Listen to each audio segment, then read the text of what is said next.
Welcome to The Explainer. Today, we're going to demystify a really core piece of the world's top information security standard, ISO 27001. And you're about to see how one small clause, Clause 4.2, can transform your security from just a checklist into a seriously powerful business strategy. Okay, so let's dive right in by asking a really fundamental question. It's so easy to get lost in all the technical details of security, the firewalls, the encryption, the access controls, but who are we actually building all this for? Because think about it. If you don't know the answer to that question, you might be building a massive high-tech fortress to protect, a garden shed.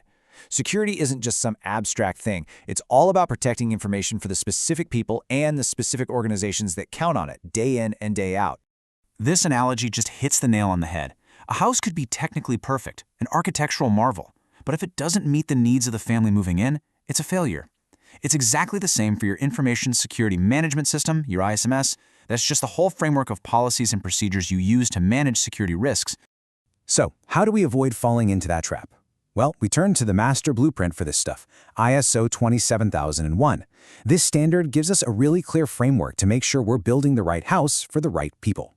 What's really smart about this is that right at the very beginning, before you even start thinking about specific security controls, the standard basically forces you to stop and just look around. Clause 4 is all about understanding your organization's unique world, what it does, the challenges it faces, and its place in the bigger picture. And right inside that context, Clause 4.2 has a very specific and crucial job. It makes you look outward. You have to identify every single person, every group, every organization that has a stake in your information security. And these folks, these are what the standard calls your interested parties. So what exactly is an interested party? Well, the official definition from the ISO standards is incredibly broad. And honestly, that's what makes it so powerful. We're not just talking about your customers and your employees. It's literally anyone who can influence your security or be impacted by it. And the standard is super direct about this. Just notice that word shall. In the world of standards, shall is everything. This is not a suggestion, it's not a you could, it's a command. You must identify these parties, you must understand what they need, and you must decide how your ISMS is going to address those needs. Now, this isn't just some vague, high-level idea. Clause 4.2 lays out a really clear, actionable process that any organization can follow. It's a simple but pretty profound three-step journey. Let's break down how this actually works in the real world.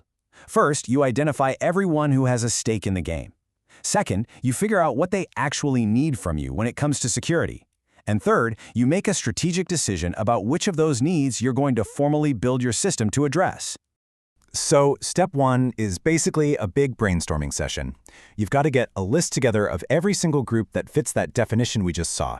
This is going to include internal groups, like your own employees, and a whole bunch of external ones, like your customers, your suppliers, government regulators, and yep, even your shareholders. Okay, next up, for each of those parties, you have to figure out their specific requirements. And as the standard itself points out, these often come from formal obligations. Your customers have requirements that are spelled out in your contracts. Regulators have legal and statutory rules you have to follow. These aren't just nice-to-haves, these are hard requirements. And finally, we get to step 3, and this is where the real strategic thinking kicks in.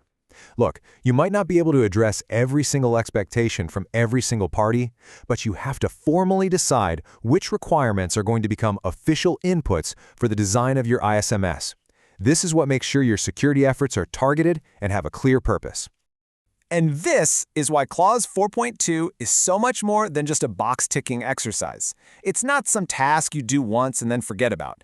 It's literally the foundational building block for your entire security program. So that output you get from this three-step process, that documented list of who cares and what they critically need, it doesn't just sit on a shelf collecting dust. No way. It becomes the essential input, the fuel, for other critical parts of the ISO 27001 standard. First off, it flows directly into the very next section, Clause 4.3. And that makes perfect sense, right?